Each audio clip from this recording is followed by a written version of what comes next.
In this clip, we'll be going over how some coping mechanisms on how to cope at home during that latent phase and going into that first stage of labour.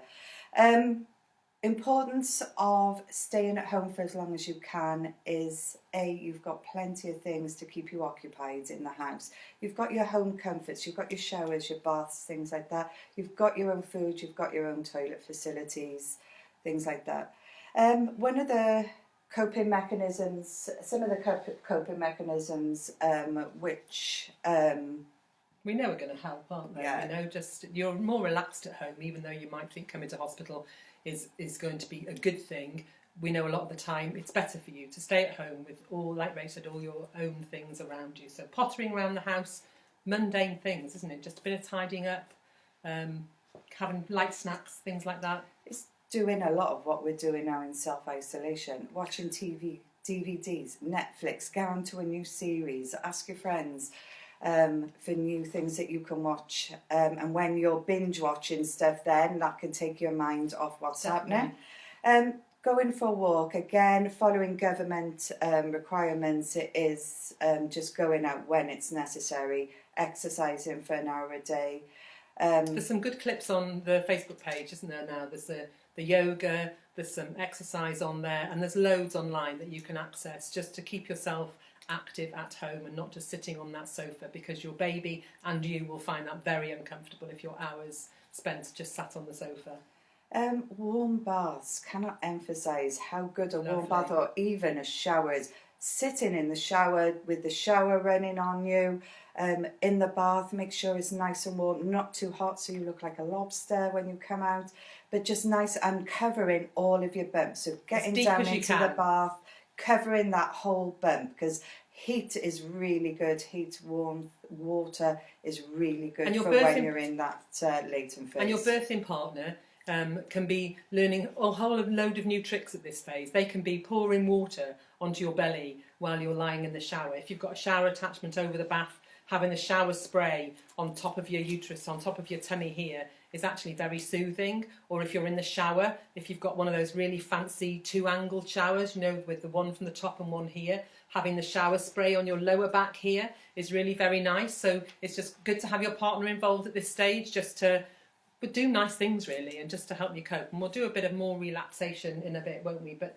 some relaxation breathing techniques, I know those are on the Facebook page as well. Again, there's loads more online now. All the mindfulness and headspace apps that you normally have to pay for are free now. So good stuff just to get you in that zone when you're finding it uncomfortable and you're maybe tired. And the hypnotherapy is really good for breathing exercises. If you don't want to go through the whole program, just concentrating on the breathing exercises, because when we're in pain, when you're having those contractions, it is you do forget to breathe. You hold yourself tense, and you forget. So it's just doing it. If you just want to do the breathing exercises, then that's absolutely fine. And it does really help. We know that good labour contractions are usually lasting about 60 seconds.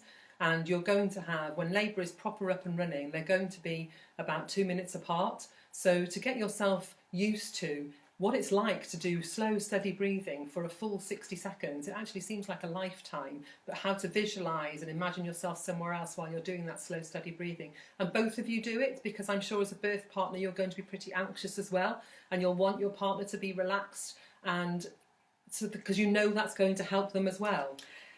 Using hot and cold compresses on your forehead, getting a nice warm flannel or cold flannel, something on the back of your neck.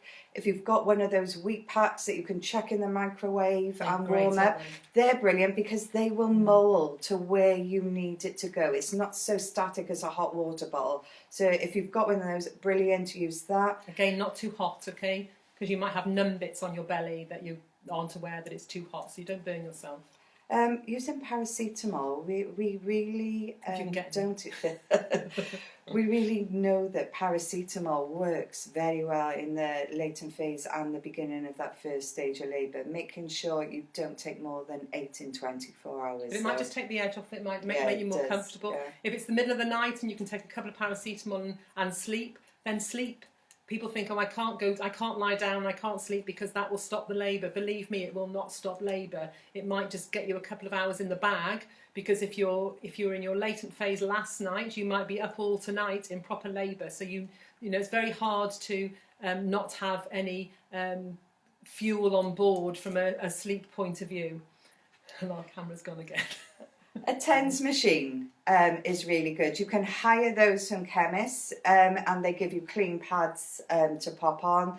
The pads normally go... You have 2 usually up here at bra level and 2 down here at knicker level, and then they're attached to a bit like a sort of mobile phone device, and then you can alter the rate of the impulses of the electricity. They got boost buttons on there for when you're having those contractions. The type of impulses, aren't they? Yeah. You know, they're great for that latent phase and early labour. You can't just put them on at 6 centimetres and expect them to be fantastic, but they're brilliant for helping you stay at home, and not enough women use them, I don't think, do they? Yeah, and great. Just to remind you not to put them on when you go into the bath, otherwise you'll end up with a curly perm. I know we can't get to the hairdressers at the moment, but yeah, that is one top tip to remember. The importance of eating and drinking in labour as well. We can't emphasise that enough. You will find that if you have been vomiting in that latent phase or the early stages of the first stage, you need to maintain a nice light diet. For that, we recommend soup,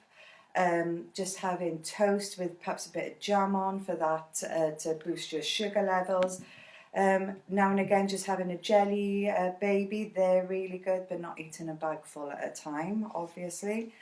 And hydrating, so making sure that you're drinking plenty. We do advise clear fluids rather than tea and coffee, things like that. But things like, you can use the isotonic drinks, but the non-sparkling, the non-fizzy, are much better than the fizzy. Any make sport drink, isn't yeah, it? They're the great. isotonic are really good. They're really good. And emptying your bladder regularly. Okay, so you know at the moment that you're going to the toilet every few minutes. You only have a drink and then you need to go. But that's really good, because if you've got a full bladder, it can then stop baby going into your pelvis. So regularly emptying it will make sure then... The lights off in. There we are, that's better. So making sure so that it can flatten so that baby's head can come down. And you can see here all the fluid around the baby, as we were talking about before. So your waters might break at this stage in your labour, and then your contractions might increase and become much more stronger and effective, or your waters won't go till the very, very end of labour. And so we find that they don't randomly go, do they, the middle of your labour. They'll either go right at the start and then contractions will start, or contractions have already started and then your waters break, or they'll go right at the very end. Okay? Yeah. Anything else about latent phase, do you think? So I think we've covered everything. Covered a bit of that? Okay, yeah. So we'll just try and turn our video off. I think that's it. No.